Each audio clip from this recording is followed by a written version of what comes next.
Welcome to Beyond Wealth, Success Unscripted with Matt Calnan. Discover the personal drive, professional journeys, and business strategies that have made a real impact. It's success from the inside out.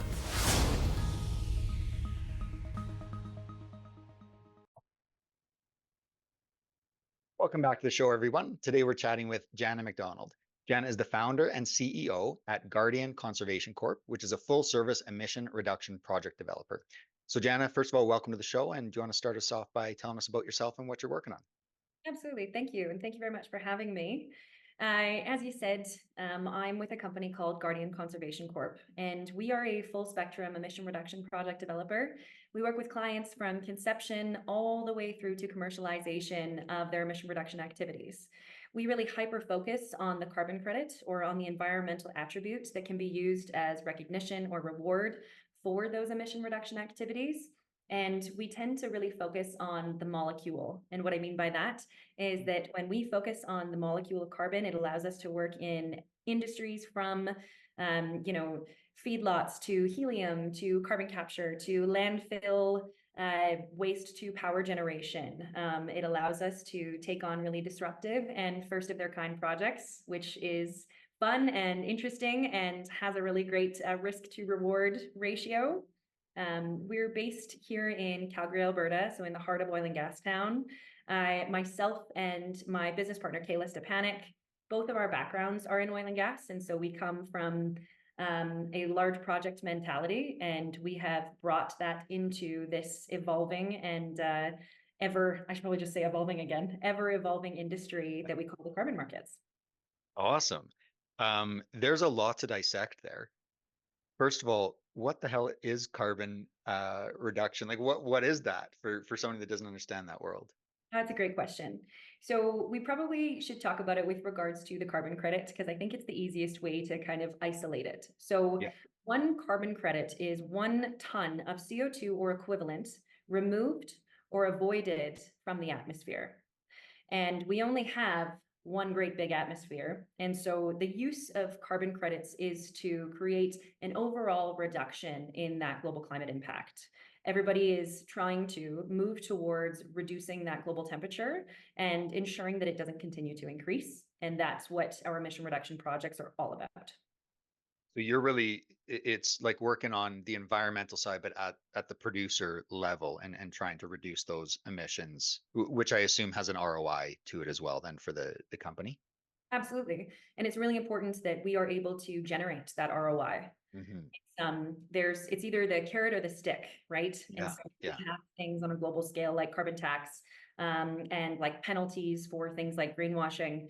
But I do think that the greatest incentive is the carrot. And so being able to align different parties, whether that's in a local atmosphere, oil and gas producer to midstreamer, or whether that's on a global scale from forestry project to, let's say, data center, being able to have both companies benefit from that emission reduction activity, whether it's a lower price whether it's lesser natural gas usage in terms of converting to power, or whether that is generating a carbon credit and being able to monetize it and putting that money back into similar initiatives that continue to grow this market and grow this incentive for emission reduction. That's ideally the ROI that we are creating. Yeah. Okay. Yeah. I mean, there's is a lot here, right? Like you guys are obviously dealing with a lot. The carrot and the stick analogy is interesting because I was reading a book the other day and they had referenced a study, and I can't remember what the ratio was, but I think it was like 10 or 15 times more effective the carrot approach is versus the stick approach. And government is really good at the stick approach, much less successful in the carrot. They just don't have as many carrot programs out there. But when they do, obviously, it's a way to attract what we all want to see, which is a better environment and that stopping the damage that's going on there. Absolutely. How did you get into this? My favorite question. My background is actually in communications. I took communications and philosophy in school. I wanted to be a lawyer. One day. I'm sorry about that. I actually wanted to as well. So, yeah. See, turns out I don't like paperwork that much. I went into business development for a local engineering firm here in Calgary, and just my luck That was right at the beginning of COVID. So I think I got hired about 4 months before it started. And then Okay. all of a sudden, our oil and gas budget was drastically limited. Yeah. I think you can remember that gas prices went down to, like, gasoline at the pump went down to, cents. And Yeah.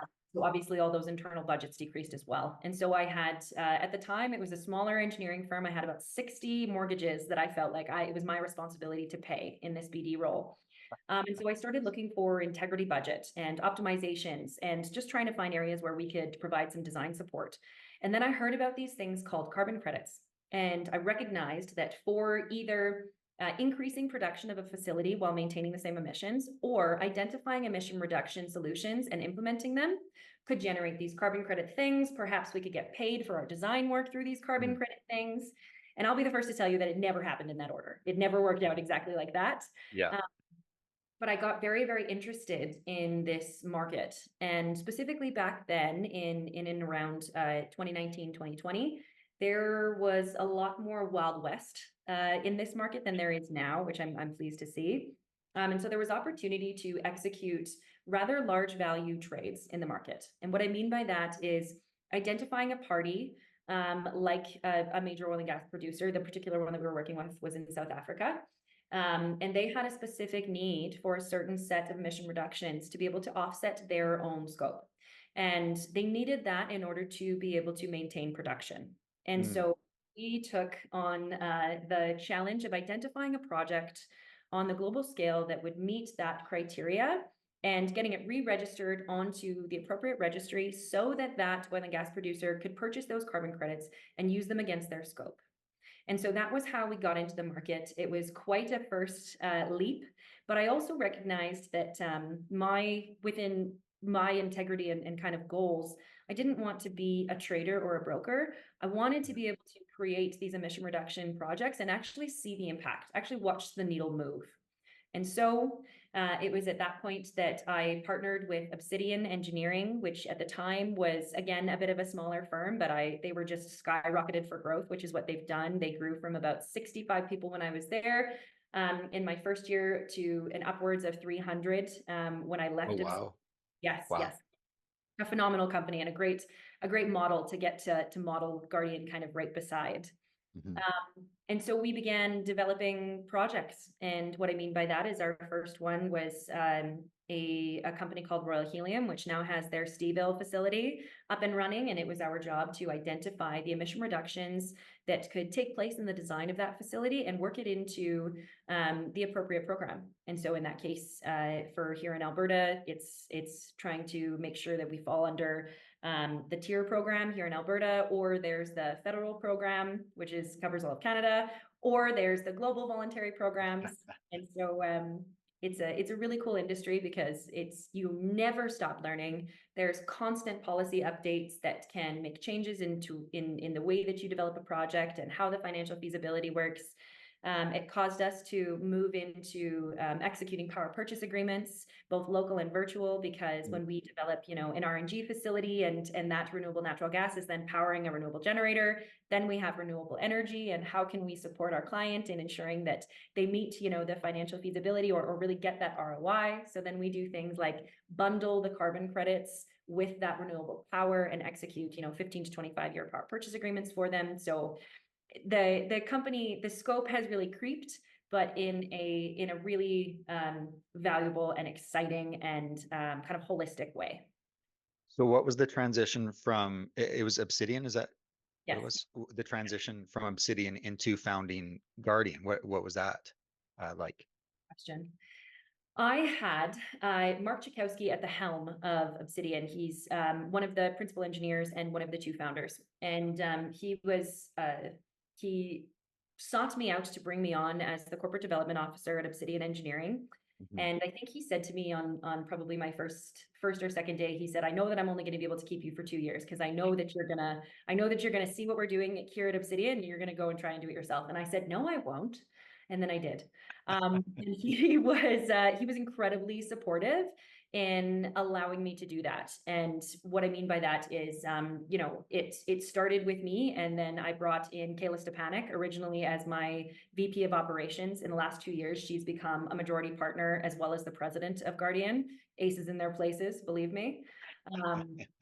But he did a lot of teaching with regards to, if you're going to go down this path, consider all of these things that can go incredibly right or incredibly wrong, basically walking through these landmines, and then provided resource support, because obviously they had, a considerable number of engineers, and there is a lot of engineering work that goes into what we do, as well as doing a little bit of administrative support splitting. So we were able to get support from their financial controller and from their accountants and their legal team. And those things really set us up for success in terms of when we then later bought Obsidian out of Guardian, because the two were growing at a really reasonable pace. And it wasn't viable for either of us to try and do both companies. So again, aces in their places. And then Mark, Taylor, and Shane, the three majority owners of Obsidian, we asked them to buy back in for a minority stake because of how valuable we see those individuals. Yeah. So you're really looking at that as the strategic partnership that you can work together with, right? Yes. That being said, we are agnostic, and they're agnostic as well. And so they've worked with other regulatory partners or emission reduction specialists, and we work with engineering firms on a global scale. So right. It's like, it's like a little sister, big brother kind of mentality, but at the same time, we give each other the freedom to do whatever is best for the projects and the client. Okay. You talked about kind of the different governance levels, like you've got Alberta, you've got Canadian, you've got international. The Alberta and the Canadian ones, those are mandatory, but the international are volunteers. Volunteers is the wrong word, but voluntary. Thank you. Yeah. I was telling Jana earlier, I'm on like 1 hour of sleep thanks to my kids. So. You're doing very well. You're doing very well for that 1 hour. It's serving you well. We'll see how you do this afternoon. Yeah, we'll see. So yes, you're bang on. There are, however, compliant, we can call them kind of compliant registries or compliant marketplaces in different nations as well. Like we have the COAS in South Africa, and that would kind of be their equivalent to our tier system. There's one in Australia, there's one in Japan. And so that is the mechanism of offsetting a carbon tax. And so within that compliance sector, there are really tight nuances that you must fit in order to have your emission reduction be qualified to offset that tax. And so in Alberta currently, our carbon tax is $80 per ton. And so there are certain protocols and certain activities that you can take within an oil and gas facility or pipeline or whatever we're talking about here in order to meet that offsetting parameter. There is also a global voluntary market. And so that's where we see registries like the Vera VCS, Gold Standard, CDM for developing countries. My favorite registry is actually what I would consider a boutique registry called a CDM. And those projects allow for you to not use that carbon credit to offset a tax. It's not intended to offset a carbon tax. What it is intended to do is increase the global impact of these carbon credit projects. And so we see companies like Microsoft and Google and Amazon, you'll see headlines where they've invested, let's say between $30 million to, an upwards of $2 billion in an emission reduction project. And those are typically registered on the voluntary market, and they are doing it voluntarily. And they're doing so because they have the capacity to create that impact outside of just their bounds of scope. And so what I mean by that, let's say we're talking about, a Reebok shoe. Let's use them as an example. They have their scope 1, their scope 2, and their scope 3. And those are the 3 caveats of where the emissions associated to their activities are going. And they are responsible, to a certain degree, depending on which jurisdiction they're in, for ensuring that emission is handled responsibly, handled responsibly, as well as to ensure that they are doing everything within their kind of corporate power to provide a positive impact to the world over and above, creating great products. Right. So does the market work like you talked about, kind of the brokering system and buying and selling. Does the market work that if there's a credit, say, available, that somebody is always there to buy it, or is this government funded? How does that structure work? That's a great question. So you can both. Different companies are going to have different goals and different scope boundaries. And so typically you would see companies, there's also initiatives like the RE100 or the SBTI, the Science-Based Technological Initiatives, different initiatives that are put in place to help create those goals for companies that are both reasonable and like reachable. So for example, the RE100 is a commitment to use 100% renewable energy. And so in order to create 100% renewable energy, obviously you either have to have a private purchase agreement where you're buying directly from that power developer, whether it's solar or wind or renewable. But there also we have grids, of course. Right. And so mechanisms where you can generate that renewable power and you generate that carbon credit, and the company that is buying that renewable energy does a drop-in mechanism. So similar to what we see with sustainable aviation fuel, that power, they are paying for that power to reach the grid to defossil fuel our grid, we'll say. So as opposed to natural gas, we're using renewables. But the where that power goes is still the same. And so that would be an example of, a private company, they're purchasing the carbon credit because it allows them to offset their emissions. And they're also purchasing that renewable energy. And it's typically the purchase of that carbon credit that helps make that project financially feasible. Right. We will help clients like the power provider. We will help them in executing an LOI or a future purchase agreement once they get past a certain degree of milestones for that power with the carbon credit bundled. And sometimes without that carbon credit, the projects wouldn't be financially feasible. And so that means that we wouldn't see that decrease of natural gas on the grid. So it's quite a holistic and kind of moving pieces industry. Yeah. And then within, sorry, go ahead. No, go ahead. You asked about within the government sector. Yeah. And so we see we talked about government with regards to carrot and stick. And I think that comes down to responsible risk. And so while we don't necessarily see that much in the media with regards to, local government body investing in emission reduction projects, what we do see is government investing in technologies like the Everloop, which is a phenomenal example of something that is going to drastically reduce emissions. And it's because of what the alternative would have been. And so the Everloop is effectively, a low heat capacity geothermal loop that's creating power.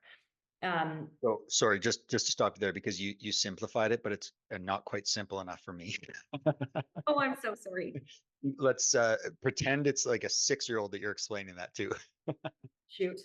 I should my dad is on the Guardian team and he is the Everloop expert. So I want to make but in terms of how we generate power, let's talk about how we've been doing it, for the last 100 years. Yeah. It comes from coal and it comes from natural gas into effectively a generator, and that generator creates electricity. Those two activities are incredibly emissions intensive. Whether it's the burning, whether it's the actual drilling and production. And so technologies like the Everloop are creating power without that same need for fracking or for mining or for the burning or the combustion at the end. Those are the things that create those emissions. And so while we don't necessarily see so much, particularly in Alberta, investment from government directly into kind of just carbon credit projects, what we are seeing a tremendous amount of investment in that I'm really pleased to see is the investment in the enablement technologies. And so if we are enabling communities to be able to power their houses and their vehicles, if we're talking about Teslas, through a less emissions intensive power source, then that is decreasing overall emissions, and there are carbon credits that can be generated through that process that allow to feed into that financial feasibility of the projects again.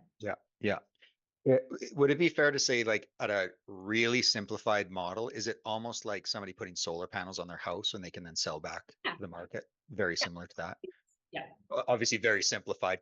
Way better What example you're doing. in terms of simplicity. Yeah. Yes. That's the 6-year-old example. That's great. It's perfect. Yes. Well, let's talk about you for a second. I think you've got some awards and some accolades, and obviously have done pretty impressive things. Give us a little bit about that background, not necessarily on the work side, but tell us about you and some of those things that you've been recognized for. And I know people hate talking about themselves that way, but Yeah, it's the worst. I'll just get slowly pinker. That's fine. Earlier this year in April, I was recognized for one of the Young Women in Energy Award, and I was absolutely flabbergasted to receive that award. I will give a bit of a what's it called?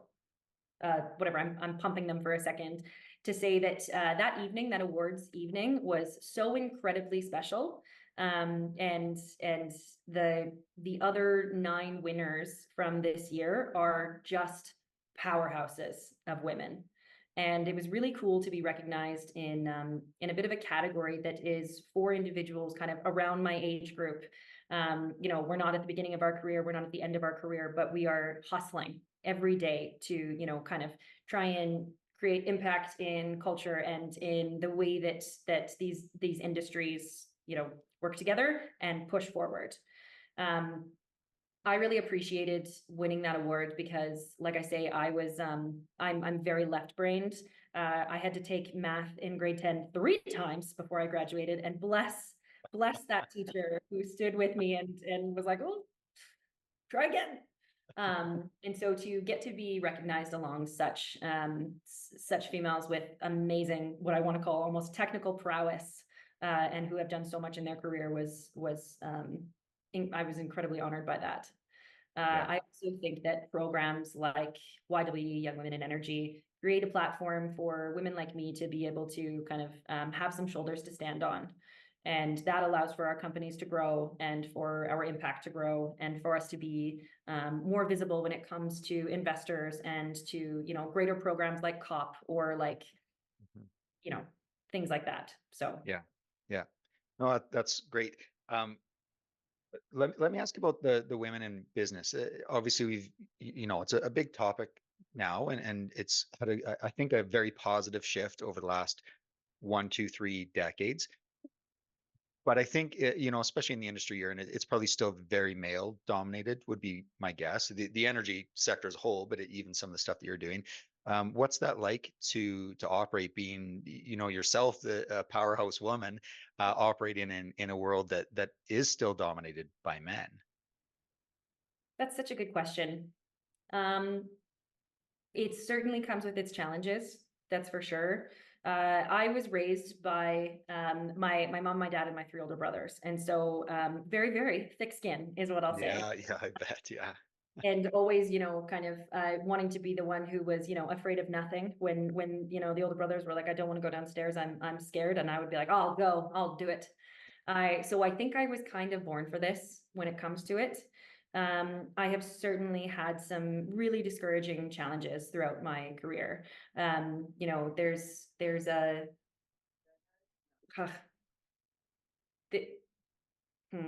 somebody, I heard a really good statement yesterday, and she said that this is another female founder, and she was saying that she still feels sometimes that when you get on a meeting with a woman, you automatically feel qualified, versus when you walk into a boardroom and you're the only woman in the room, you automatically feel like because of a woman you lose your qualifications and you have to prove yourself, prove justify it almost.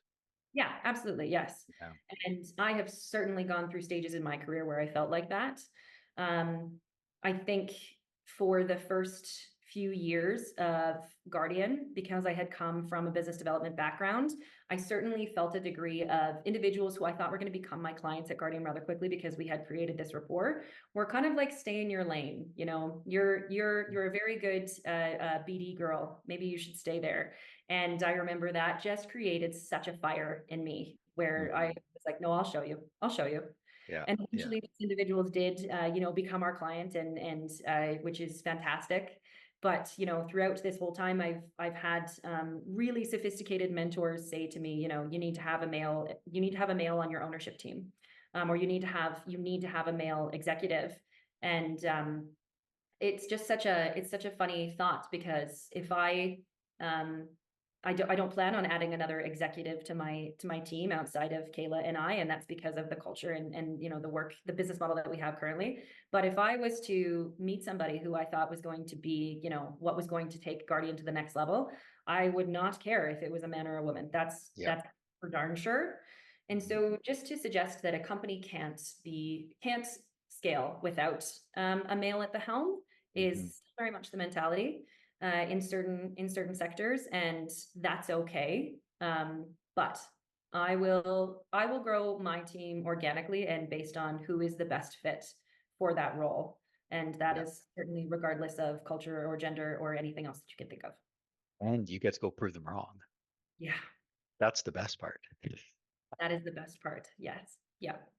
So, you know what, one thing I like to ask guests quite often is, what are some of the traits or recommendations of somebody that wanted to maybe follow in your footsteps? I'm going to switch that a little bit into, if you were talking to a young woman that specifically wanted to get into that, because I think as men, we get advice from everybody and anybody, whereas women don't get that same tailored advice. So if you were to say to a young woman, here's the traits, or here's what you need to do, or here's what's helped me, what would that be, or what would those be? Oh, I love this question, and thank you for asking it. I have started to do that a little bit more. And what I mean by that is just making myself kind of approachable when it comes to new and young female founders. The advice that I give is, you have to be relentless. And like, there's a number of words that we can use for that, whether it's resilient, relentless, obnoxious. You have to have such an unrelenting faith that you are going to succeed.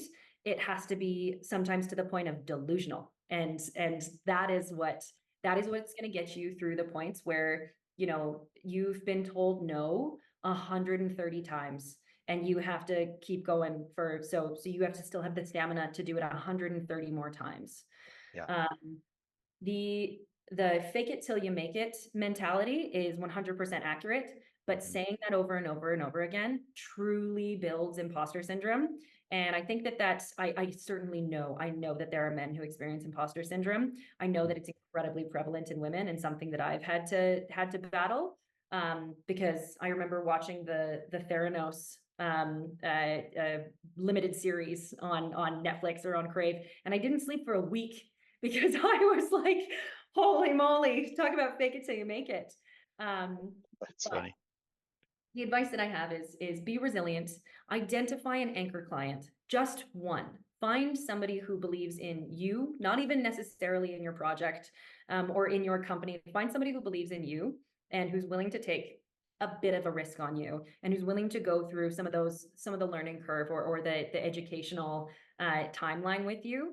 Because once you have one, you will gain the confidence to know that you can do it again and again and again. I would also say read everything that you can. There are a couple books that I absolutely love. This is one of my favorite ones, actually. It's called the High Growth Handbook, and it's about how to scale from, it's literally on my desk, how to scale from, 10 to 10,000.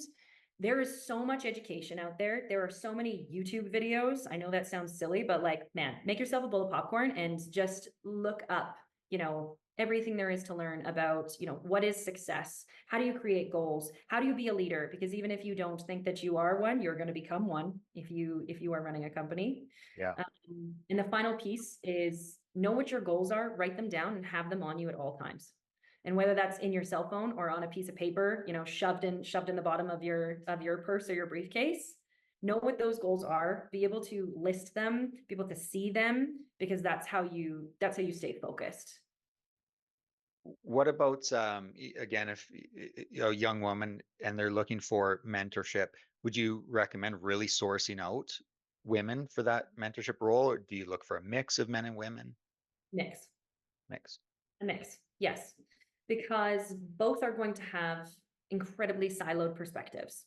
And so you will you will never be able to get from a man what you can get from a woman, and you will never be able to get exactly from a woman what you can get from a man.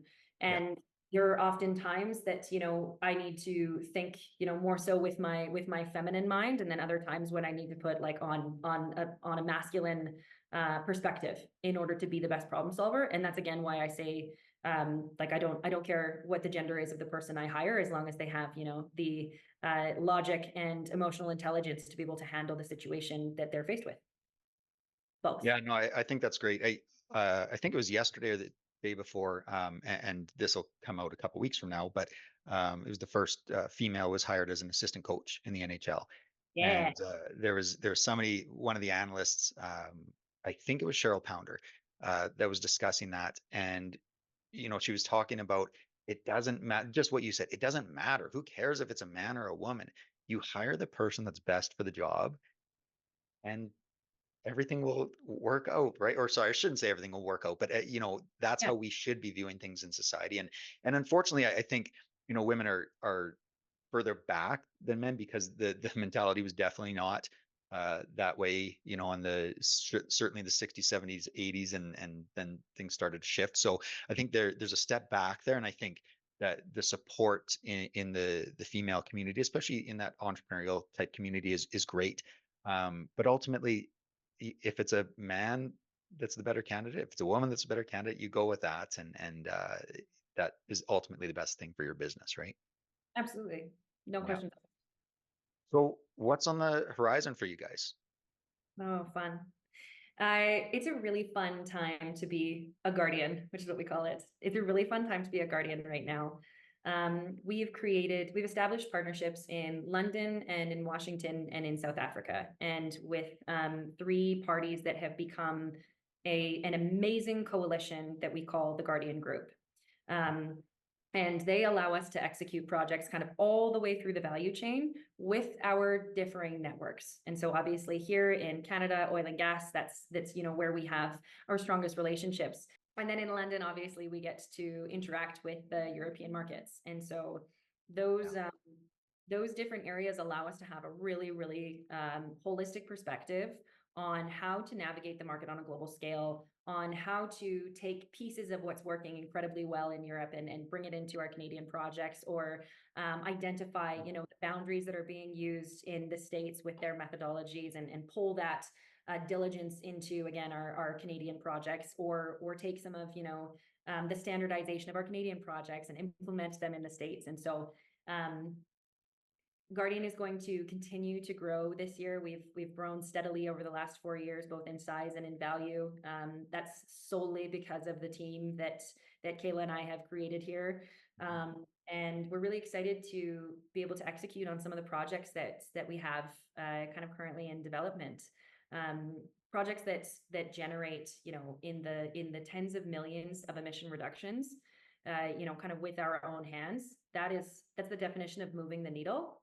And I think Guardian is going to have significant impact over and above what we have so far in actually genuinely contributing to that temperature decrease and in mitigating that temperature increase. So That's great. If somebody wanted to learn more about you, what you're doing, or get in contact with you, where would they go? Absolutely. Our website, created by our phenomenal marketing and branding coordinator, Eric, is guardianconservation.com. It has lots of information, lots of education there, as well as we can be reached at info@gconservation.com. That's our kind of our administrative email, and you can send us anything there. We habitually answer the phone and love to field questions and just create greater education about this market, because it's incredibly profitable when you do it right. It's incredibly impactful when you do it with an integrity, and clients are happy. That's awesome. Well, Jan, honestly, it's been awesome having you on the show. You're very, very impressive. I would highly recommend anybody goes and follows you and sees what you guys are working on. And I certainly wish you all the best luck for the rest of the year and beyond that. Thank you very much. And thank you so much for having me. Thank you. You've been listening to Beyond Wealth, Success Unscripted with Matt Calnan. Want to be our next guest? visit beyondwealthpodcast.ca/guest. See you on the next episode.